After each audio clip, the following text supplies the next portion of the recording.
8 సంవత్సరాల తర్వాత దర్శనానికి రావడం జరిగింది. రాష్ట్రం సుభిక్షంగా ఉండాలి, ప్రజలందరూ కూడా శాంతి సామరస్యాలతో ఉండాలి. ప్రధానంగా ఈరోజు వివక్షత లేని సమాజాన్ని నిర్మాణం కోసం కమిషన్ పనిచేస్తూ ఉంది.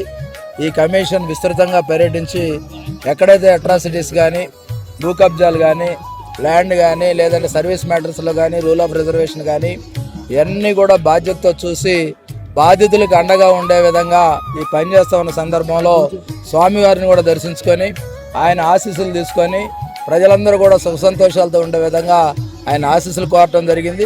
తప్పకుండా ఈ రాష్ట్రంలో కూటమి ప్రభుత్వం అధికారంలోకి వచ్చిన తర్వాత ప్రజలకు ఏ కష్టం రాకుండా ఉండాలని భగవంతుని కోరుకోవడం జరిగింది.